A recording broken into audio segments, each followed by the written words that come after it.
Well, they are the images ingrained in our mind. The daring rooftop rescues, the large crowds at the Superdome and the convention centers, the looting that followed, and the exhausted and the anguished faces of people trying to survive the worst natural disaster of our lifetime. And it all happened in the days following Hurricane Katrina.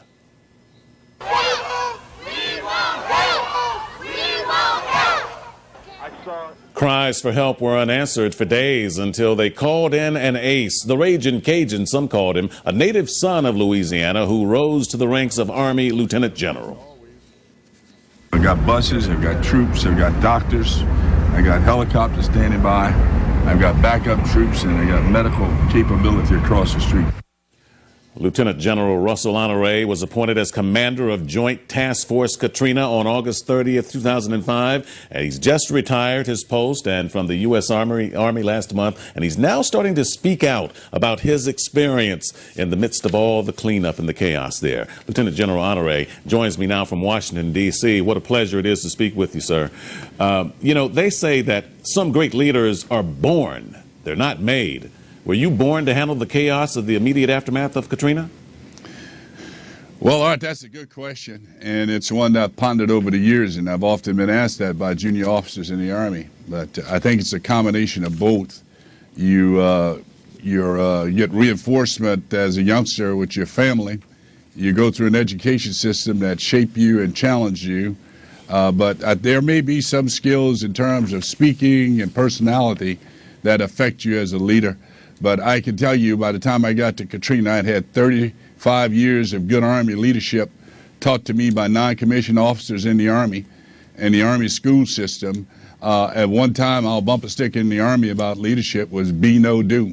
Be a leader, know what to do, and do what is required of you. So yeah, I think it's a combination of both. Well, I want you to walk me back through the waters when you first got to ground zero of Katrina. And again, being a native son of Louisiana and being the veteran that you are in the military, what in the world was going through your mind? Was that like a military maneuver or procedure that you had never encountered in your experiences? That'd be a fair assessment. You haven't been on the ground there. You understand the terrain and the nature and the climate. On the morning I arrived, which I went into Mississippi on Tuesday, and Tuesday night I was given a mission by the Pentagon to go help with the evacuation of New Orleans. And in doing so, Wednesday morning I flew in at 9:47 on a Navy Seahawk helicopter. And when we landed, what I saw was the face of my people, the people of Louisiana. In many cases, the face of the poor, a patience that I had never witnessed before since my earlier childhood in Louisiana. Yeah, General Honoré, not to cut you up, you also saw guns on the street. A lot of the people were brandishing weapons, including members of the military, and there needed to be some control to that, and you took that control. How did you do it? Well, we had a lot of help on the ground. New Orleans Police Department was doing their best. Louisiana State Police and National Guard and federal law enforcement we got sufficient manpower on the ground to get control of it. But much of what you were seeing on the street was a snapshot of people who would probably be trying to do that type of activity if the storm had not happened. But I just want to put in context the people at the Superdome and at the convention center. They were not looting. They were showing great patience, and it's the patience of the poor waiting for us to assemble the assets to get them out of there and evacuate them.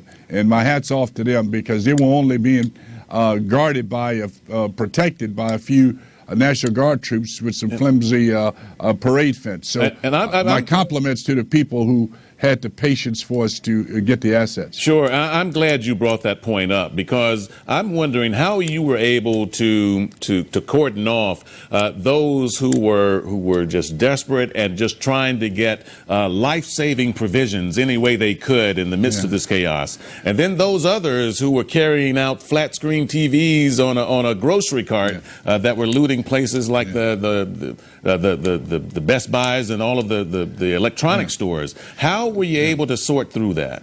Well, that's and again, those snapshots became snapshots that people in America saw what was going on in New Orleans. There's unfair characterization of what was happening on the street. As I said, those were small criminal elements.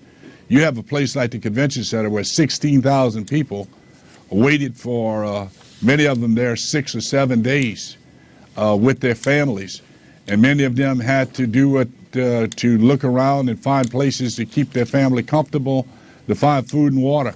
And in some cases, yes, there was some people who went and got food and water and went and got a mattress to put grandma on. But I call that more of an act of survival than I do looting, as far as what we saw on TV. Yes. And those small snapshots gave America a bad perception. And early on, I knew how job would be to try and turn this around, that this is more about poor people trying to be evacuated than a few thugs who are breaking into shops and stealing widescreen television. Sure, and I am absolutely positive, having been there and having talked to people about you, Lieutenant General, that people absolutely hold you in the highest esteem for how you were able to go into the theater there and take charge of that situation. And as I said at the onset, bring some calm to what was happening there, at least as best you could. And we appreciate your service to the United States of America, sir.